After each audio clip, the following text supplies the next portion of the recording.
Hey, it's Bitty Penny. Welcome back to my channel.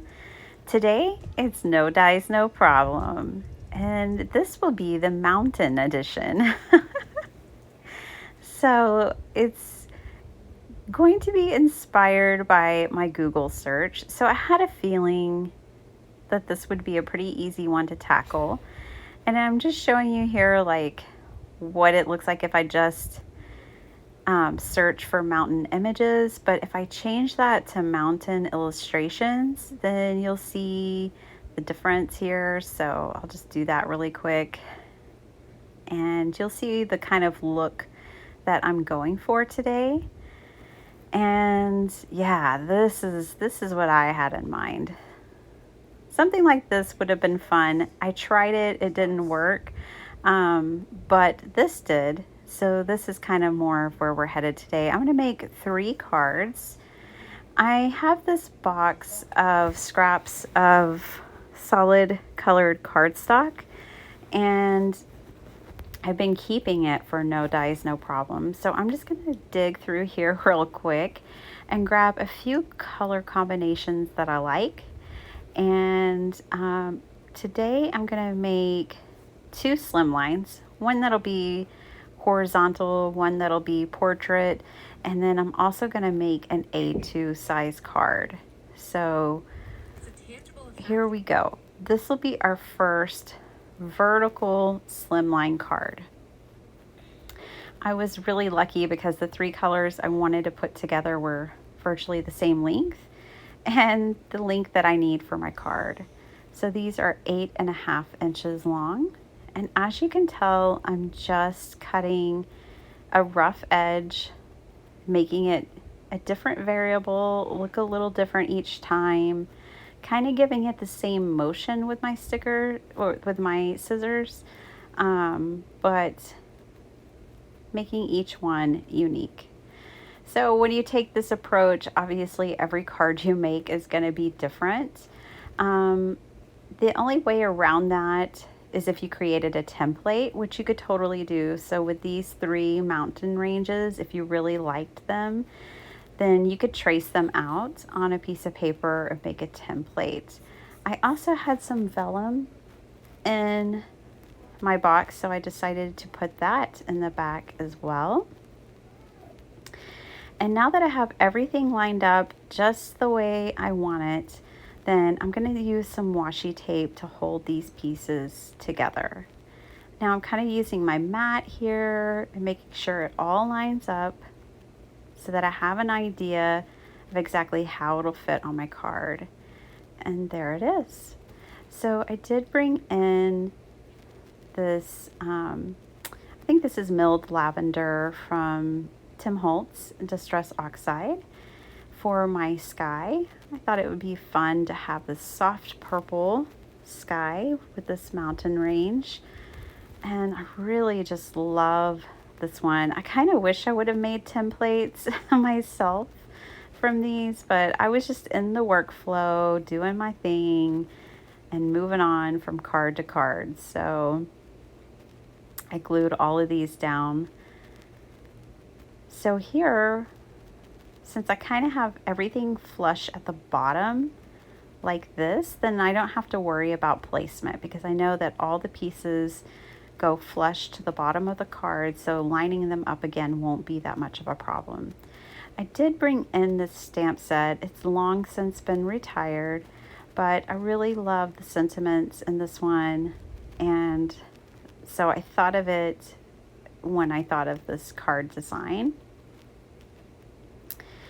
So I'm going to use my anti-static powder tool, and then I'm going to stamp this with my VersaFine ink and heat emboss it with silver embossing powder.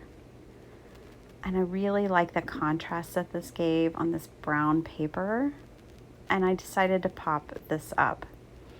So I think, you know, this design would be fantastic for masculine birthday cards, or like this one, a card for encouragement, maybe for a vacation, or we miss you. I mean, I could think of so many different reasons why someone might want to make a mountain card.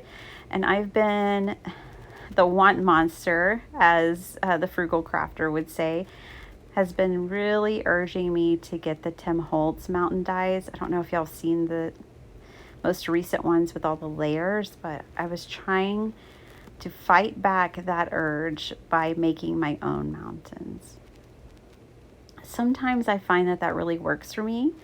Same thing with digital images. Like, I've said this before, but maybe you see like a sushi stamp set and you're like, oh, I really want that. But if you find a sushi digital, you can maybe spend less and get that same rush. I don't know, just a thought. So as you can tell, the very last thing I did on my card, I almost ruined it, but I brought in my mono sand eraser. This is from Tombow, and it is miraculous. It saved my card. Without the sand eraser, I don't know what I would do. Because this card was completely done until I dropped the stamp on it. It happens. True story. So this is the first card. Now, I am lining everything up for my second card, and basically what I'm going to do is take this scrap and cut it down into 3 panels that are the same width. And I'm doing this so that this can be my next slimline. On the back of this paper, I love paper like this solid colored cardstock that has 2 different colors on it. It actually ended up being perfect for my snow caps. So I didn't even have to bring in additional paper. Just this one scrap gave me what I was wanting. So as you can tell, I just cut it out, and then I used these scrap pieces and made each little snow cap for these mountains. Now, I think with these mountains, I would have liked them even more if I had done more inking and texturizing with them, but I was trying to keep it pretty simple, and really just was in the flow. So here is how I did this snow cap. And I've said this for the last couple of no dies, no problems videos. Starting off your paper with the size of the card base that you want to work with makes all the difference. So like with these, I knew the width of my slimline card, so I knew exactly how wide I wanted to make these. These are 3.5 inches wide. So just knowing that really helps, especially if you have a design concept in mind. It really helps to scale everything as you go. So here I'm just cutting out a little bit of grass. I cut out a tree and a chunky little tree stump. I'm adding a few more waves here and just one happy, big happy tree. Okay, but you could also make really, so I left all of this in even though I wasn't using this, but like you can make details on your tree by cutting, you know, either green branches and things to go on your tree or brown branches. I'm just kind of showing you this here to give you more ideas.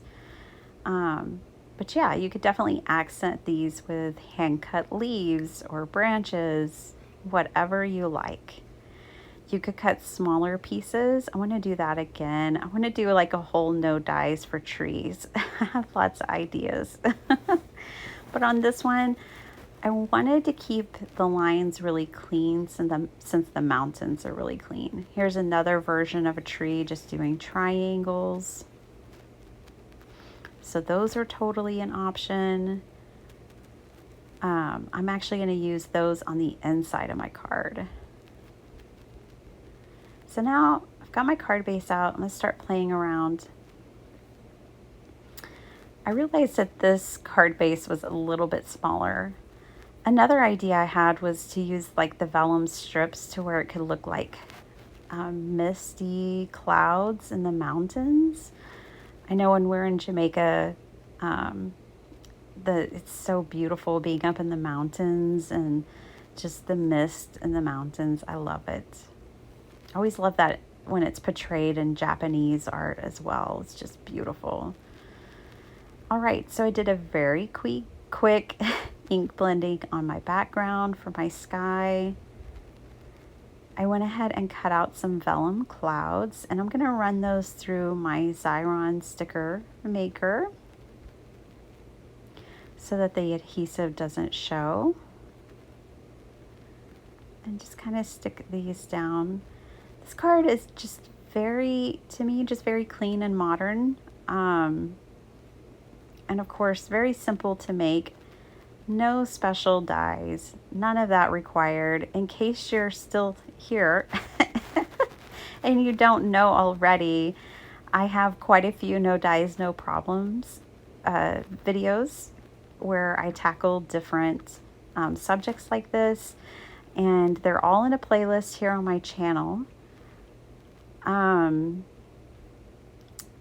if you want to make any of them and you feel inspired and you want to share it, just use the hashtag no dies, no problem so I can see what you make. I would absolutely love it.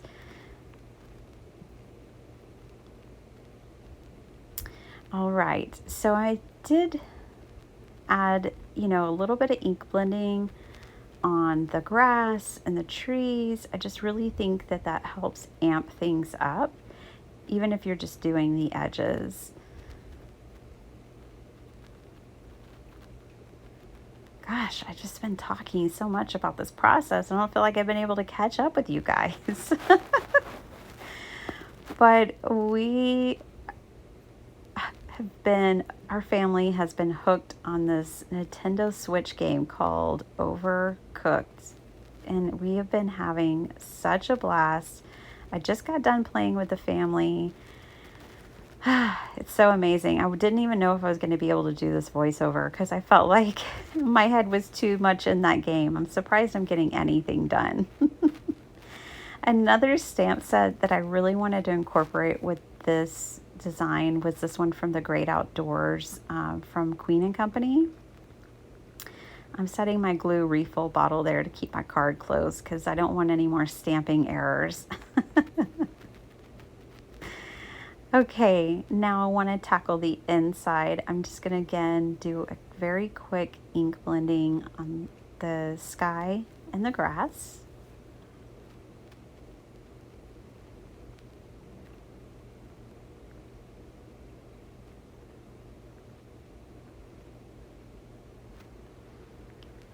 And then I am going to use another sentiment from the stamp set. Now this one just says happy birthday.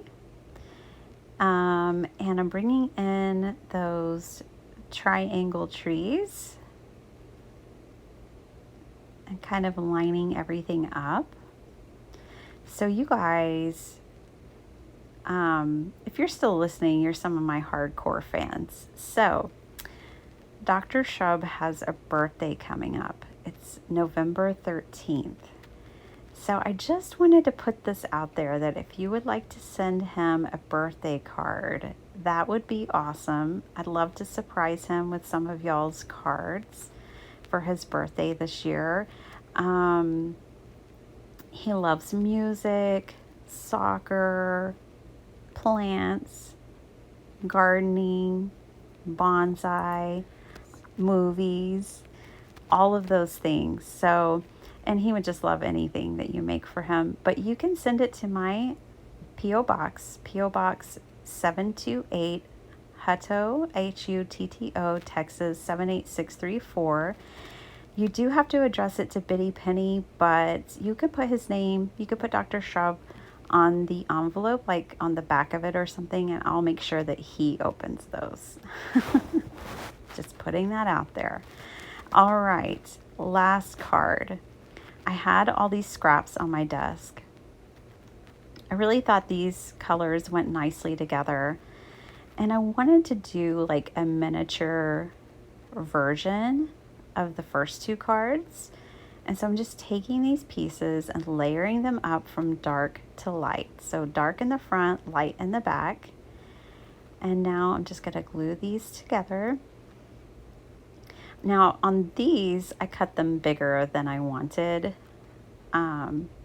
my final piece to be, because I'm actually going to cut these into a circle. So I'm going to use my foam tape to give me a guide, and I'm going to trace the circle around. And now I'm just cutting these. And then I am going to ink blend a circle of the same size for a sky. I put just a tad bit of yellow in there. And now I will cut a full circle out from the same foam tape dispenser. And now this is going to be the focal point of an A2 card. An A2 card is 4 1/4 by 5 1/2. I think circles are the hardest thing to cut. It's really difficult to get them smoothly cut. Like, if I were to buy the first set of dies I would probably buy would be circles. If I was looking for basic shapes, because squares, rectangles, you can cut those all day long with a paper trimmer, but a circle is much more difficult. Okay, so I just stamped my sentiment, and I'm going to emboss again with the same combination as before. And now I'm going to make my own like patterned paper to go in the background here. I'm just taking an alcohol marker and making dashed lines. I wanted something very kind of just like geometric and masculine. I wanted this card. I've been building up my masculine birthday card stash and thank you card stash. I have quite a few now. I don't know if y'all noticed the last few videos. I've been kind of building those up with some of the designs I've been creating. So I really like how this came together. And I am adding this strip here underneath the embossed sentiment, and then I'm actually going to stamp a happy birthday sentiment on top of it. Again, very risky. I would suggest that you stamp on things before you glue them to your card. Luckily, it all worked out, but that's just a good rule of thumb. Okay, so I cut out 3 little trees. I thought that would be really nice here on the horizon line. So I cut out just 3 little triangles, and I used my ink blending brush and just added a little bit of color to the edges. It's so funny how those 3 little triangles just really complete that scene. So here are my 3 cards. I think this is still my favorite. I really like this card. Look how flat it is. It looks very dimensional to me, but it's super flat. And here is the inside. And we did rescue it. It has a few battle scars, but overall, it's good. And then we've got this card. I did add a little bit of ink blending to the mountains. You can see I just added some darkness. Again, a very flat card overall, but dimensional. Nice. Super fun. And then this card, I don't know, maybe this is my favorite. I like them all. Let me know which one you guys like. I hope you'll give this a try. Thanks so much for watching. Give me a like so that others can see this video, and I will catch you guys next time. Bye.